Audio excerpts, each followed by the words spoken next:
Elect more Democratic senators to the United States Senate and more Democrats to keep control of the House of Representatives. And folks, if we do that, here's the promise I make to you and the American people. The first bill that I will send to the Congress will be to codify Roe v. Wade. And when Congress passes it, I'll sign it in January. So there is the promise. President Biden says he'll protect abortion rights if Democrats keep control of Congress. We're going to bring in former Trump senior advisor Kellyanne Conway, former Clinton pollster and advisor Mark Penn. Morning to both of you. Here is our latest top voter issues, our Fox polling. On screen, inflation, higher prices, number one. Crime, number two. Go on to the next one. What do you got? Education now pops in number 5. Abortion is number 6. Mark, does the White House see something out there in America that will work? Well, the issue on abortion works somewhat. A couple of months ago, it was working 38% more likely to vote for Democrat, 32% more likely to vote for Republican. Now that has closed to 1 or 2 points. There are cross-pressured suburban voters, particularly women, concerned about crime, who may switch their votes on abortion. So I think they have something of an issue. It has diminished. Again, they've brought out here basically electric cars. They freed people from marijuana. They have now put out, 15 million gallons of gasoline. They are doing everything they can, particularly to pitch to young voters with free college.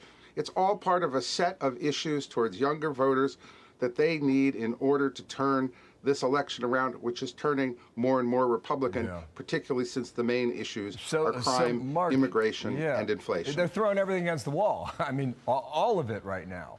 And Kellyanne, this New York Times poll from 2 days ago shows independent women in 1 month moving considerably toward the Republican Party. Bill, that New York Times poll was remarkable in that it showed women tied on the generic ballot. 47% said they would vote Democrat, 47% said they would vote Republican. If the Democrats don't have the gender gap among women, they don't have a prayer on November 8th. This could be a very big Republican year. And the reason is very obvious. When you ignore the will of the people as expressed in polls, you're ignoring the will of the people overall. And Biden has picked the wrong hill to die on here with Roe.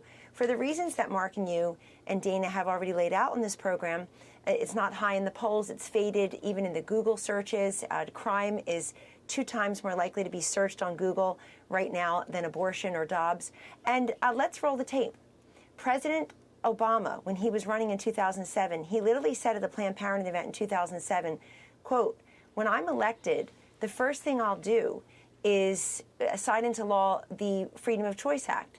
Then he got elected, and within the first 100 days, he said, "The Freedom of Choice Act is not my highest legislative priority." Then he said, "I believe women can decide that issue better than a president or Congress." 15 years later, his vice president, now President Biden, takes a different tack on this. So they're taking a huge chance, a huge risk among female voters by narrow casting to women and thereby ignoring that we women are not single issue thinkers, single issue doers, and single issue voters. Last point on this.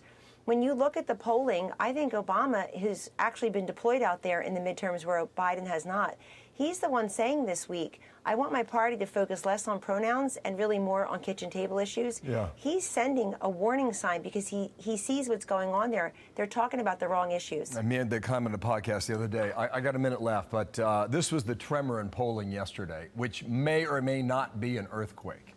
And that's here in the state of New York. Lee Zeldin is within 4 points of Kathy Hochul in the Quinnipiac poll. Wow, here are the top issues. Crime, 28%, inflation, 20%, democracy and protection of it, 14%. Zeldin holds a majority of independent voter support by 20 points. Mark, if he is that close in New York, you're going to see congressional districts fall all over the Empire State. Look, this poll to me is a shocker. I thought Hochul could hold on to upstate and therefore block Zeldin out. I think this would be a tremor. I think you're right. It would go through the congressional. People think that New York went 90-10 for Biden. It was really a 60-40 state. 10% turning around makes a huge difference. Remember, Hochul was not elected. She has a very low job rating in the state.